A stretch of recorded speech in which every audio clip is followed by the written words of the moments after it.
नमस्कार। आराधना चैनल पे आपका स्वागत है। कहानी के पिछले भाग में हमने सुना कि मुंशी वंशीधर दरोगा के पद पर प्रतिष्ठित होते हैं, जहाँ उनकी मुलाकात शहर के सम्मानित व्यक्ति पंडित अलोपीदीन से होती है, जिन्हें वह हिरासत में ले लेते हैं। अब आगे अधिकारी वर्ग उनके भक्त, अमले उनके सेवक, वकील मुख्तार उनके आज्ञापालक और अर्दली चपरासी तथा चौकीदार तो उनके बिना मोल के गुलाम थे। उन्हें देखते ही लोग चारों तरफ दौड़े। सभी लोग विस्मित हो रहे थे, इसलिए नहीं कि पंडित अलोपीदीन ने यह कर्म किया, बल्कि इसलिए कि वह कानून के पंजे में कैसे आए। ऐसा मनुष्य जिसके पास असाध्य साधन करने वाला धन और अनन्य वाचालता हो, वह क्यों कानून के पंजे में आए। प्रत्येक मनुष्य उनसे सहानुभूति प्रकट करता था। बड़ी तत्परता से इस आक्रमण को रोकने के निमित्त वकीलों की एक सेना तैयार की गई। न्याय के मैदान में धर्म और धन में युद्ध ठन गया। वंशीधर चुपचाप खड़े थे। उनके पास सत्य के सिवा ना कोई बल था, ना स्पष्ट भाषण के अतिरिक्त कोई शस्त्र।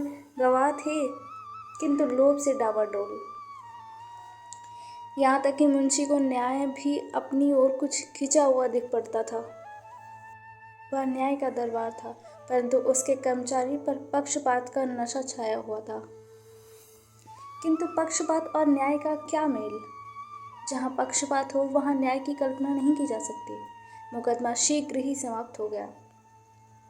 डिप्टी मजिस्ट्रेट ने अपनी तजवीज़ में लिखा, पंडित अलोपीदीन के विरुद्ध दिए गए प्रमाण निर्मूल और भ्रमात्मक हैं। वह एक बड़े भारी आदमी है। यह बात कल्पना के बाहर है कि उन्होंने थोड़े लाभ के लिए ऐसा दुस्साहस किया। यद्यपि नमक के दरोगा मुंशी वंशीधर का अधिक दोष नहीं है, लेकिन यह बड़े खेद की बात है कि उसकी उद्दंडता और विचारहीनता के कारण एक भले मानुस को कष्ट झेलना पड़ा। हम प्रसन्न हैं कि वह अपने काम में सजग और सचेत रहता है, किंतु नमक के मुकदमे में बढ़ी हुई नमक से हलाली ने उसके विवेक और बुद्धि को भ्रष्ट कर दिया है। भविष्य में उसे होशियार रहना चाहिए। वकीलों ने यह फैसला सुना और उछल पड़े। अलोपीदीन मुस्कुराते हुए बाहर निकले। सज्जन वाधवों ने रुपए की लूट की। उदारता का सागर उमड़ पड़ा। उसकी लहरों ने अदालत की नींव तक हिला दी। जब वंशीधर बाहर निकले तो चारों ओर उनके व्यंग वाणों की वर्षा होने लगी। चपरासियों ने झुक झुक कर सलाम किए, किंतु इस समय एक कटु वाक्य, एक एक संकेत उसकी गर्वाग्र को प्रज्वलित कर रहा था। कदाचित इस मुकदमे में सफल होकर वह इस तरह अकड़ते हुए न चलते। आज उन्हें संसार का एक खेदजनक विचित्र अनुभव हुआ। न्याय और विद्वता, लंबी चौड़ी उपाधियाँ, बड़ी बड़ी दाढ़ियाँ, ढीले चोगे एक भी सच्चे आदर का पात्र नहीं है। वंशीधर ने धन से बैर मोल ले लिया था। उसका मूल्य चुकाना अनिवार्य था। कठिनता से एक सप्ताह बीता होगा कि मुअत्तली का परवाना आ पहुंचा। कार्यपरायणता का दंड मिला। बेचारे भग्न हृदय शोक और खेद से व्यथित रह गए। बूढ़े मुंशी जी तो पहले ही कुटबुटा रहे थे कि चलते चलते इस लड़के को समझाया था, लेकिन इसने एक न सुनी। सब मनमानी करता है। हमने तो कलवार और कसाई के तगादे सहे, बुढ़ापे में भगत बनकर बैठे। हमने भी तो नौकरी की है और कोई ओहदेदार नहीं थे, लेकिन काम किया था दिल खोलकर। और आप ईमानदार बनने चले थे। घर में चाहे अंधेरा हो, मस्जिद में अवश्य दिया जलाएंगे। खेद है ऐसी समझ पर। पढ़ना लिखना सब अकारथ गया। इसके थोड़े ही दिनों बाद जब मुंशी वंशीधर इस दुरावस्था में घर पहुंचे और बूढ़े पिताजी ने समाचार सुना तो सिर पीट लिया। बोले, जी चाहता है कि तुम्हारा और अपना सिर फोड़ लूं। बहुत देर तक पछता पछता कर हाथ मलते रहे। क्रोध में कुछ कठोर बातें भी कहीं, और यदि वंशीधर वहां से टल न जाता तो अवश्य ही यह क्रोध विकट रूप धारण करता। वृद्ध माता को भी दुख हुआ। जगन्नाथ और रामेश्वर यात्रा की कामनाएं मिट्टी में मिल गईं। पत्नी ने कई दिनों तक सीधे मुंह बात नहीं की। इसी प्रकार एक सप्ताह बीत गया। संध्या का समय था। बूढ़े मुंशी जी बैठे बैठे राम नाम की माला जप रहे थे। इसी समय उनके द्वार पर सजा हुआ रथ आकर रुका। हरे और गुलाबी पर्दे, पचइये बेलों की जोड़ी, उनकी गर्दन में नीले धागे सींग पीतल से जड़े हुए, कई नौकर लाठियां कंधों पर रखे साथ थे। मुंशी जी अगवानी को दौड़े, देखा तो पंडित अलोपीदीन हैं। झुककर दंडवत की और तल्लो चप्पो की बातें करने लगे। हमारा भाग्य उदय हुआ जो आपके चरण इस द्वार पर आए। आप हमारे पूज्य देवता हैं। आपको कौन सा मुंह दिखाएं?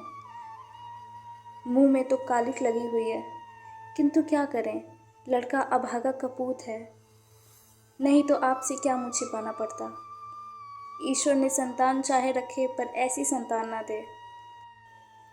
अलोपीदीन ने कहा, नहीं भाई साहब, ऐसा ना कहिए। मुंशी जी ने चकित होकर कहा, ऐसी संतान को और क्या कहूँ।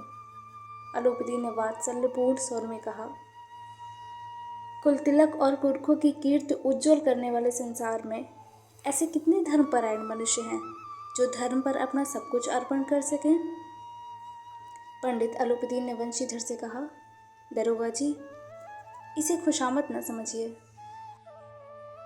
खुशामत करने के लिए मुझे इतना कष्ट उठाने की जरूरत न थी।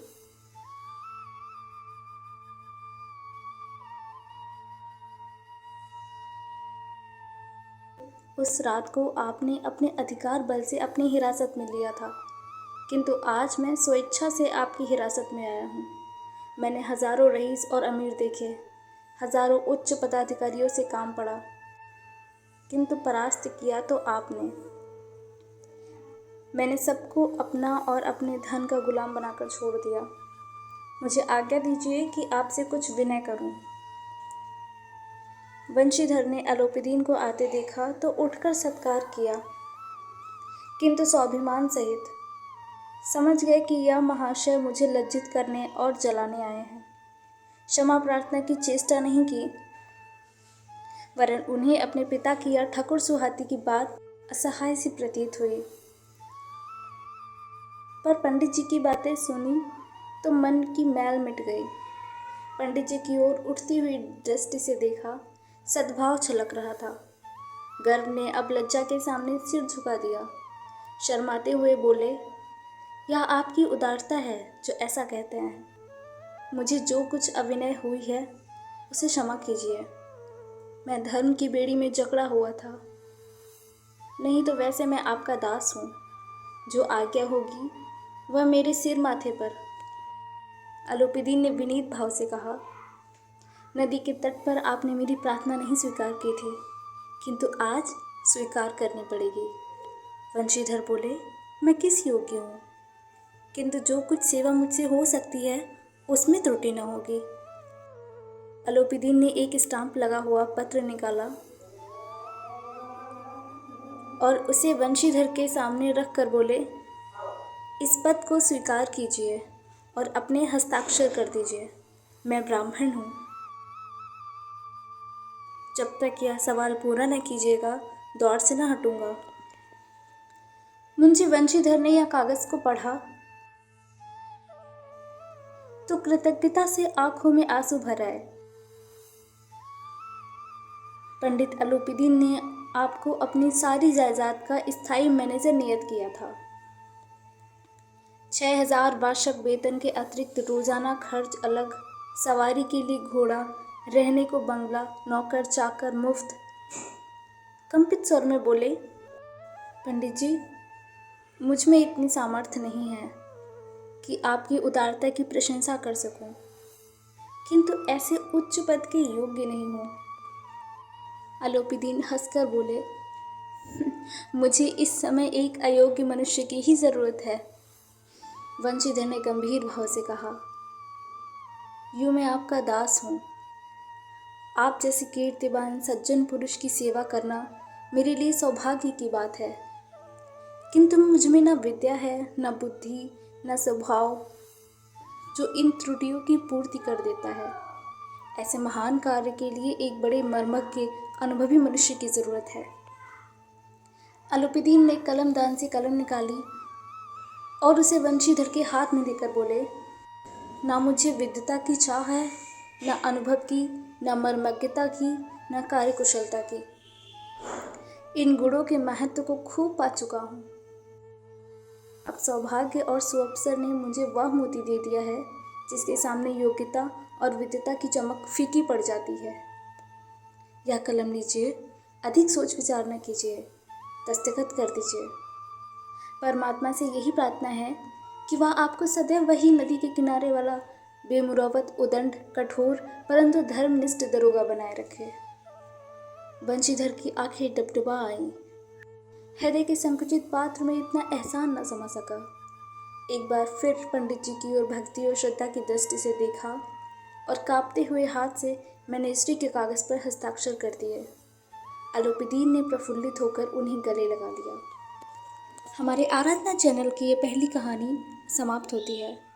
हमें कमेंट करिए उन कहानियों के नाम जो आप सुनना चाहते हैं और बने रहिए हमारे चैनल आराधना के साथ। धन्यवाद।